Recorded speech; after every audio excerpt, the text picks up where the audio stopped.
अब देखिए छठा प्रश्न, 6/13 का -7/16 के युग्मक्रम से गुणा कीजिए। 6/13 है, इसका -7/16 के युग्मक्रम, युग्मक्रम का मतलब हो गया उस संख्या को परिवर्तन करना है। किसी भी संख्या का युग्मक्रम करे तो अंश को हर को अंश की जगह रखना होगा। तो ये क्या हो गया, -7/16 का 16/-7, ये हो गया इस संख्या का युग्मक्रम। -7/16 का युग्मक्रम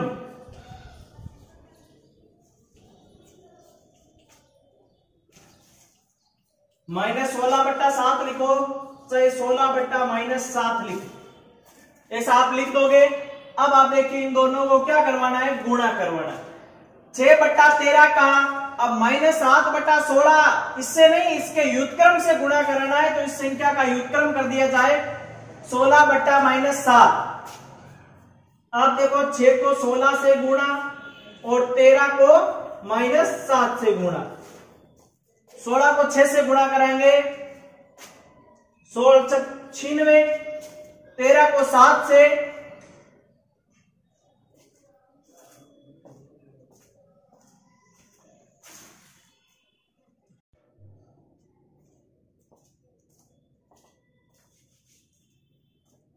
अब आप देखो 16 को 6 से गुणा करना है, 13 को 7 से।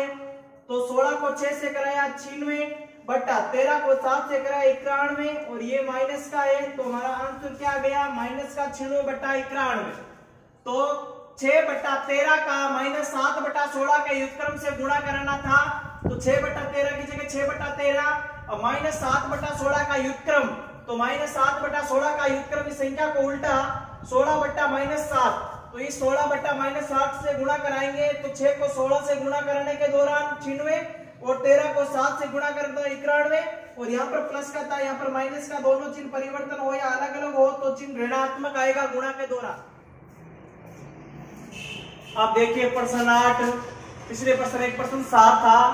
7 में साधारणतः आपको कुछ नहीं करना था, 7 का थोड़ा सा हिंट दे देता हूं, आप खुद कर लोगे। जैसे 7 में ऐसे आपको मान लीजिए ऐसे दिया हुआ है 1 2 × 3 = 2 1 × 3, तो इसको साहचर्य का नियम कहते हैं।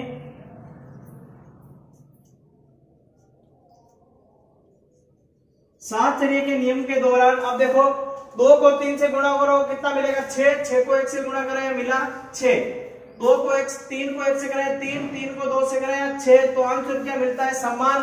तो 3 संख्या गुणक के रूप में हो तो तीनों संख्याओं का आपक्ष चेंज करने पर या स्थान परिवर्तन करने पर कोई भी परिवर्तन नहीं आता है। इस नियम को साहचर्यता का नियम कहते हैं। वो पिछले प्रश्न 7 में लागू हो रहा है। अब आप देखिए 8वां प्रश्न, क्या -1 सही 1/8 का गुणात्मक प्रतिलोम 8/9 है? अगर है तो क्यों है, और अगर नहीं है तो क्यों नहीं है? आइए देखते हैं। पहले ये संख्या दी हुई है -1 सही 1/8, तो इस भिन्न संख्या का सरलतम रूप क्या होगा, माइनस की जगह माइनस रख दो, 8 को 1 से गुणा कराने के दौरान 8, फिर ऊपर वाली संख्या 1 जोड़ी जाए तो 9/8। अब हमें ज्ञात करना है 9/8 का गुणात्मक प्रतिलोम 8/9 होता है क्या? तो पिछले प्रश्नों में हमने देखा था किसी भी संख्या का जब गुणात्मक प्रतिलोम से गुणा कराया जाए तो उत्तर के रूप में हमेशा धनात्मक का 1 मिलता है। तो देखते हैं मिलता है नहीं मिलता है। तो यहां पर लिखेंगे संख्या को गुणात्मक प्रतिलोम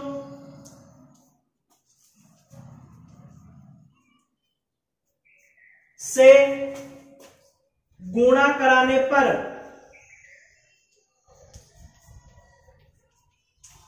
अब संख्या क्या है, माइनस के 9/8 और इसको गुणा कराएंगे 8/9 से।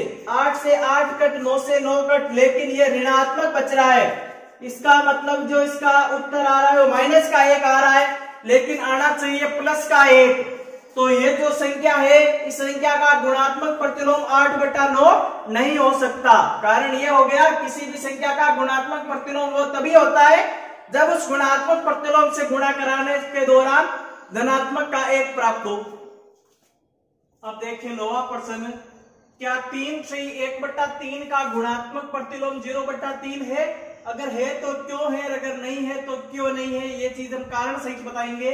तो संख्या पहले भिन्न के रूप में दी हुई, इसको सरल भिन्न में बदलेंगे। 3 सही 1/3 का सरलतम रूप 3 तिया 9, 9 और 1 10, तो 10/3। अभी संख्या का गुणात्मक प्रतिलोम 0.3 दिया हुआ है, तो 0.3 को मैं ऐसा लिख सकता हूं 3/10। क्यों? एक छोड़ के पॉइंट लगा हुआ है, तो नीचे एक के पीछे एक 0 लगा दीजिए। तो ये 0.3 है, इसका दूसरा रूप ये हो सकता है। हम सब इस चीज से जानते हैं। दशमलव संख्या को भिन्न संख्या में परिवर्तन करने के लिए नियम पढ़ते हैं। कितनी संख्या छोड़ के पॉइंट लगा हुआ है? एक संख्या छोड़ के पॉइंट लगा हुआ है, तो यहाँ पर एक 0 लगा देंगे हर के रूप में।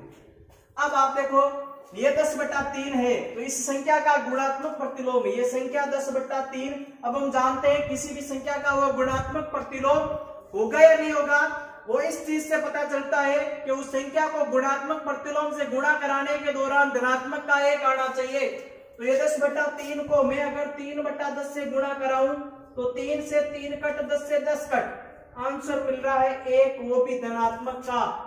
इसका मतलब क्या हुआ? वो गुणात्मक प्रतिलोम है। प्रश्न संख्या 10, कारण बताना है, उस संख्या का नाम बताना है, उस संख्या का नंबर बताना है। ऐसी परिमेय संख्या जिसका कोई व्युत्क्रम नहीं हो, तो हम सब परिचित है। ऐसी परिमेय संख्या सिर्फ कौन सी होगी? इसका उत्तर हो जाएगा 0। क्यों? क्योंकि 0 का कोई व्युत्क्रम नहीं होता। जैसे मान लिया ये 0 है, नीचे कुछ नहीं लगा तो 1 दिया। अब इसका व्युत्क्रम करेंगे तो व्युत्क्रम क्या हो जाएगा? 1/0। अब हम जानते हैं किसी भी संख्या में जब 0 का भाग देते हैं तो वो अनंत या अपरिभाषित, मतलब ऐसा हो ही नहीं सकता। 0 में 1 का भाग जा सकता है, 0 आएगा, लेकिन 1 में जब 0 का भाग देंगे तो 0 नहीं आएगा, वो अनंत आएगा। दूसरा नाम अपरिभाषित कहलाएगा। तो ऐसी परिमेय संख्या जिसका कोई भी व्युत्क्रम नहीं हो, वो संख्या होती है 0। 0 का कोई व्युत्क्रम नहीं होता निश्चित रूप से। दूसरा देखिए, ऐसी परिमेय संख्या जो अपने व्युत्क्रम के समान हो, तो इसका उत्तर 1। ये एक संख्या है, इसका व्युत्क्रम देखिए ये 1 है, 1/1 है। इसको उल्टा करूंगा, व्युत्क्रम करूंगा तो भी क्या आएगा? 1/1। तो ये ऐसी परिमेय संख्या है जिसका व्युत्क्रम खुद के समान होता है। तीसरा पॉइंट, परिमेय संख्या जो अपने ऋणात्मक के समान हो, तो ऐसी परिमेय संख्या जिसको धनात्मक ले चाहे ऋणात्मक ले, कोई फर्क नहीं पड़ता। 0, 0 को मैं प्लस का लूं चाहे 0 को माइनस का लूं, हमारे जो सरलीकरण होगा या कोई से भी समीकरण हो, कुछ भी हो गणित में, 0 को चाहे जोड़ो चाहे 0 को घटाओ, कोई अंतर नहीं आता है।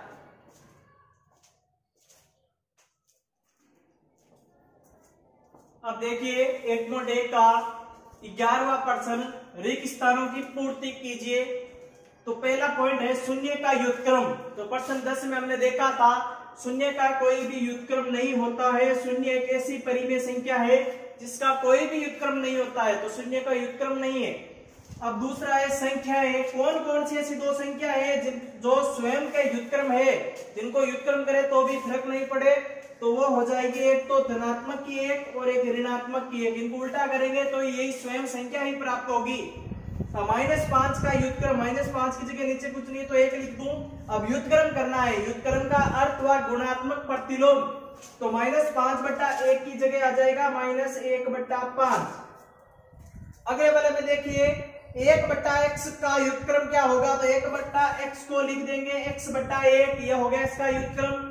5वां, 2 परिमेय संख्याओं का गुणनफल हमेशा परिमेय संख्या ही प्राप्त होगी।